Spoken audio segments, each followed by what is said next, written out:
Welcome to Value-Based Care Insights, brought to you by Lumina Health Partners, a national healthcare consulting firm focused on improving the strategic, financial, and operational performance of provider organizations. On this program, we will explore trends and share valuable insights on how health systems and medical groups can optimize their performance to meet the demands of this increasingly complex healthcare environment and shift to transform the delivery of care. Value-Based Care Insights is hosted by Daniel Marino, Managing Partner of Lumina Health Partners. Daniel has been in the industry for over 3 decades and specializes in shaping strategic initiatives for organizations in areas such as population health, clinical integration, physician alignment, information technology, and data analytics. For additional insights, visit luminahp.com and sign up for our newsletter. Dan, over to you. Welcome to Value-Based Care Insights. I'm your host, Daniel Marino. In today's episode, as we wrap up 2022 and prepare ourselves for 2023, we thought it would be good to spend a couple of minutes sort of looking back on some of the successes and the challenges we've had in 2022, but as healthcare leaders in our industry is preparing for 2023, to spend a couple of minutes talking about some of the strategies that we're seeing. As we look back in 2022, I think it's certainly continues to be interesting in healthcare. I think ever since the pandemic, healthcare has really gone through a lot of disruptive change, some of it for the better, some of it has been, I think, a challenge. And for many organizations, it's created quite a bit of challenge from a financial perspective, competition perspective, thinking about how we wanted to restructure our business. As I kind of think through a few things, and as organizations position themselves for 2023, we do have to leverage some of the good things that we've done, but also some of those challenges. To help me with today's discussion, I'm very excited to have my colleague, Lucy Zielinski, Managing Partner of Lumina Health Partners, joining me today in the discussion. Lucy, welcome. Thank you, Dan. Happy to be here. As I think back, Lucy, in 2022, again, I think it's been fascinating to watch how healthcare continues to evolve. I think some of those have occurred as a result of a lot of the economic financial pressures that we've had. So, for instance, wage inflation, overall inflation in our economy has definitely impacted healthcare. We continue to see a lot of issues with workforce, certainly in our nursing arena, but overall just trying to recruit people into some key positions in healthcare, has been a challenge. But more so, I think, than that, 2 other areas certainly resonate with me as being really challenges to our provider community. One is the continued pressure on finances. Before the pandemic, as we've talked about, many hospitals struggled with their operating margins, either at break even or 1%, 2%, 3% if they were lucky. Now, as we see a lot of the past reports coming out, or reports of the past activity over the last few months, the financial pressures on hospitals and health systems are even greater, many of them operating at a loss. But the other area that's fascinating to me is the fast movement of these non-traditional providers entering into the healthcare space, like the Amazons of the world, big retail, and so forth. So when you look back and think about the activities that have happened in 2022, what have been a couple of those that have really resonated with you as being, let's say, big drivers of change? Yeah, no doubt, Dan. It's been a tough year, I think, for many health organizations, health providers. And I think you hit it. One of the main challenges organizations have had is around their financial position. they're struggling, Dan, and I don't know that in 2023 it's going to be that much easier. As we saw, even in the final rule for Medicare that came out for the physician fee schedule, there's a reduction there in the conversion factor of about 4.5. And I think what we're seeing too is, we've been doing quite a bit of revenue cycle assessments for healthcare providers.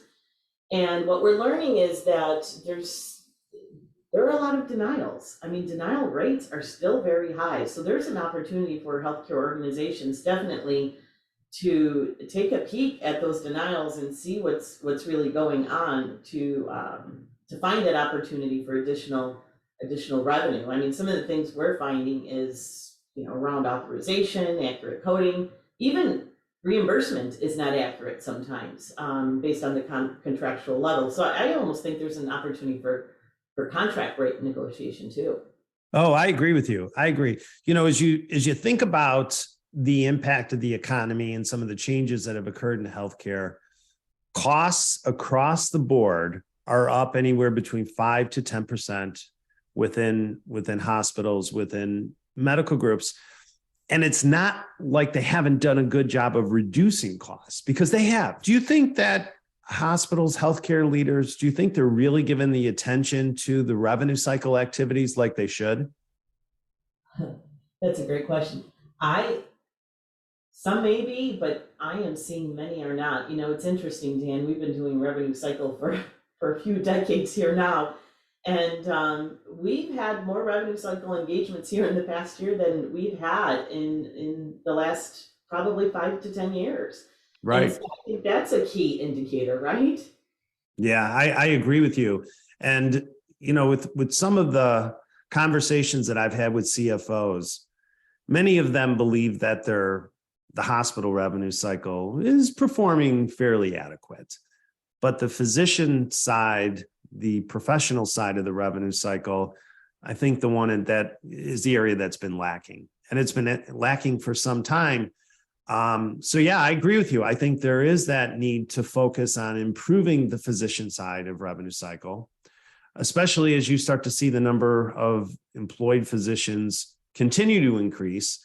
And then alongside with that, the professional side of the managed care contracting has really not been given the attention that it should. Most of the time, managed care leaders will give a little bit on the physician side in order to get the higher reimbursement, maybe on the hospital side. So to think about it in its entirety, longitudinally from a negotiation standpoint, I really do believe that that's an opportunity as well. So when we think about 2023, in my mind, there's 5 strategies that are really resonating as areas that healthcare leaders really need to pay attention to. So I'm going to read those off real quick, and I'm going to ask you for your opinion on some of these and your responses to them. So the first one is the continued evolution of primary care. As we know, there's a lot of non-traditional healthcare providers that are coming into the market, but more than that, patients are consumers. Their needs have been changing related to primary care. And I think we're going to continue to see primary care evolve. Number 2, alongside with that, as I mentioned, a lot of non-traditional providers are entering into the healthcare space. Technology vendors, a lot of retail vendors, the Amazons, the Googles of the world, certainly going to continue to impact healthcare moving forward. Number 3, and you mentioned some of this, our reimbursement, growth of Medicare Advantage, risk-based contracts are going to be even more prevalent in 2023 than we've seen in 2022 and even prior to that.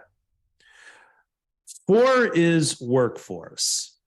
And it's not only recruiting the right level of staff that I feel is going to be important, but it's improving what I would call workforce well-being. And it's for the clinical staff, the non-clinical staff, as well as the physicians. And number 5 is the continued financial improvement that has to occur. And it's not going to come from cutting staff, but it's going to come through operational effectiveness. It's going to occur through reducing clinical variation reduction. And as you mentioned, a continued focus on revenue cycle.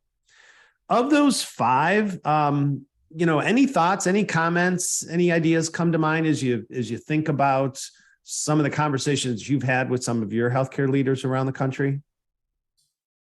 Yeah, so I would probably say the fourth one, workforce, seems to come up quite a bit. As we've done surveys with our strategy work, every single time we survey providers, what is their pain point?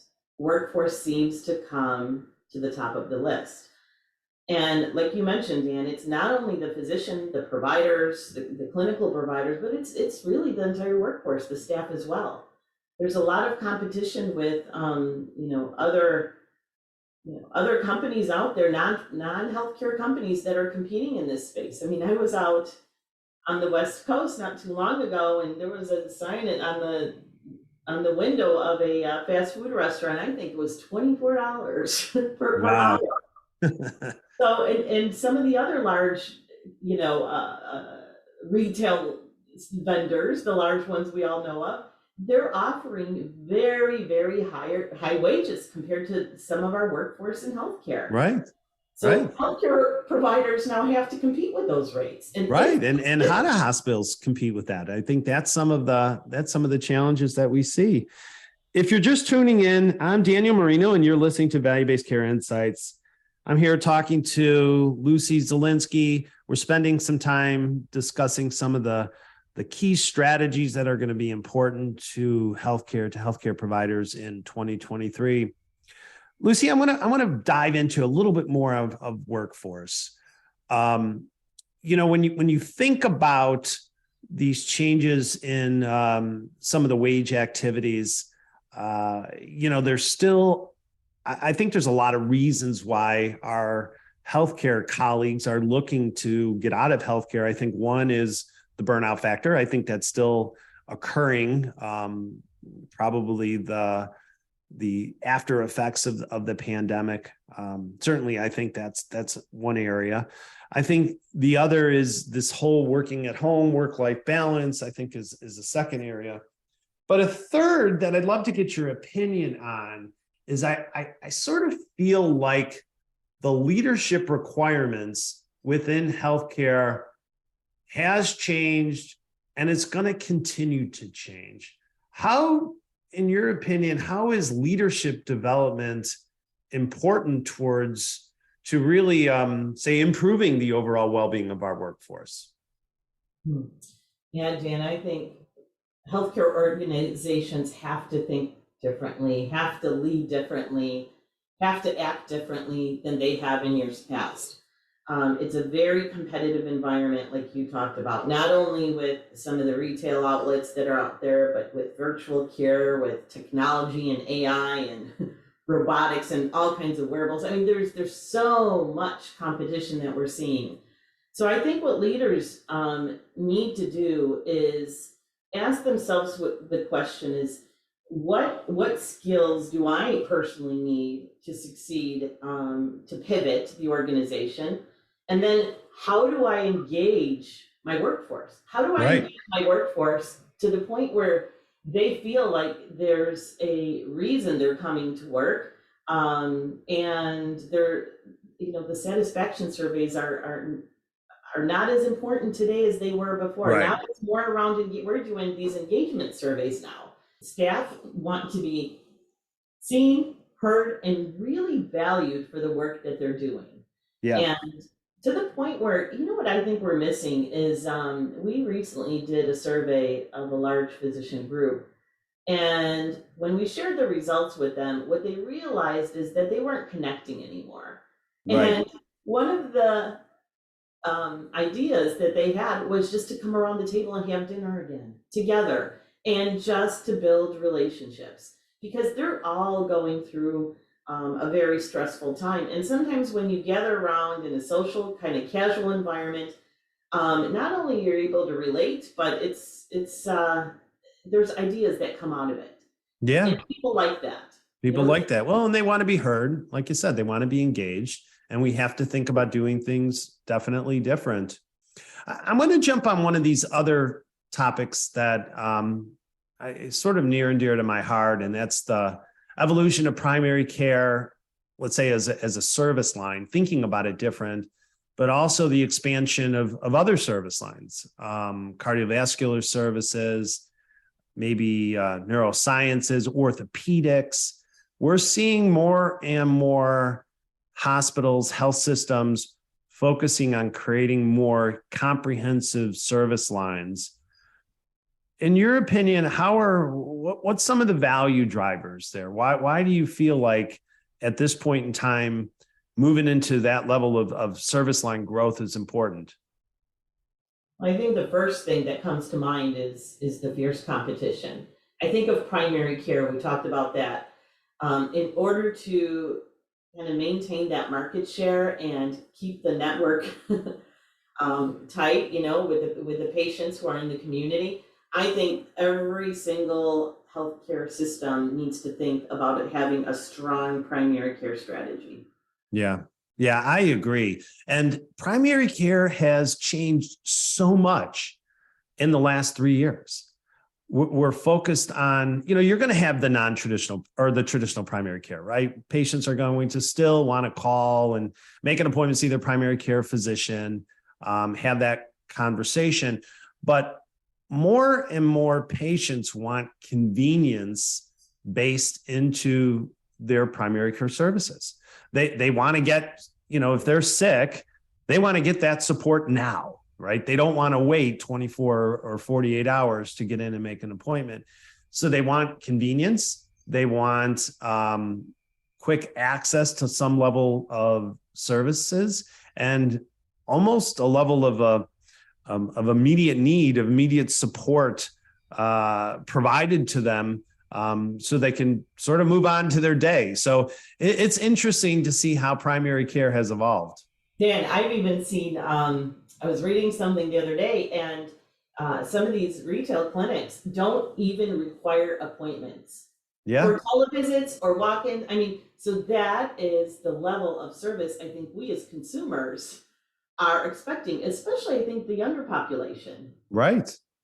Right. And, from a value-based care perspective, if you have the retail clinics, the Walgreens, Amazon's coming in, they're going to be focusing on this younger population, maybe the population that isn't as complex or doesn't have as complicated needs as some of the older population.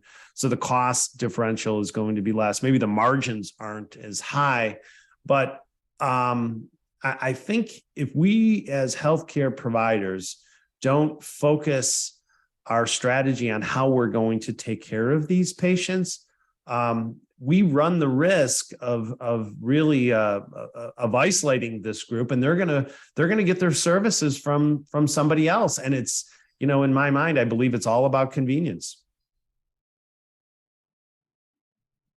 The other area that I want to focus on a little bit is the growth of some of these other clinical service lines. There's a lot of private equity money, venture capitalist money going into some of the service line growth, cardiovascular services, and some of this I think is due to response and service shifts from the hospital acute setting, the OR, to the ambulatory setting, and so forth. Anything resonating with you there on some of the advancement in some of these clinical service lines? Any ideas or any advice on where some of the healthcare providers should really give some thought as they start to think about growing some of their service lines? I think the first step is to take a look at what you have and be really good at what you have. So rather than being good at everything in every single service line, sometimes it's not possible, especially for some of these smaller, community hospital or rural health. Even the larger ones, Dan. So figure out what you're really good at, and if it's orthopedics, then then robotics. What's the latest and greatest? And be really good at with some good quality scores and just that good reputation in the community. And Right. focus on that. Well, and you bring up a good point. One of in our previous episodes, we had a CEO from a rural health provider on, and boy, one of the big pieces of advice that he gave is you can't be everything to everyone. You want to focus on your one or two things that you really want to be good at, put your resources there.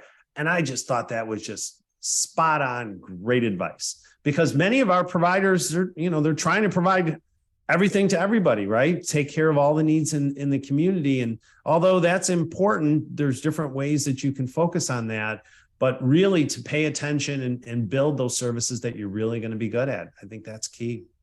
Yeah, Dan, personally, if I have, I don't know, if I have a situation that requires a neurologist, I'm willing to drive a little further to get the best of the best rather than somebody in my community who's Yeah. older. So that's, Yeah. Case in point. I think we're looking for, and there's, online, there's a lot of data now where we can evaluate providers based on quality. People are looking at the 5-star program. People are looking at, Leapfrog and some of the other health grades and even the comments, what people are saying about providers. Oh, they are. They are. I tell you, we continue to use the internet for more and more knowledge, more and more insights, more and more understanding of where we want to get our services from. Well, Lucy, this has been great. As we enter into 2023, any advice from our listeners? Anything that you might be able to offer as insights that would really help guide them as they move into this new year? Yeah, I think of 4 things just to focus on. Take a look at your strategy, brush it off, create something new moving forward, ask some key critical questions. I think a second is we touched on it, it's leadership. Do you have the right leaders? I recently wrote an article around dyads, and are you working together with your physician partners?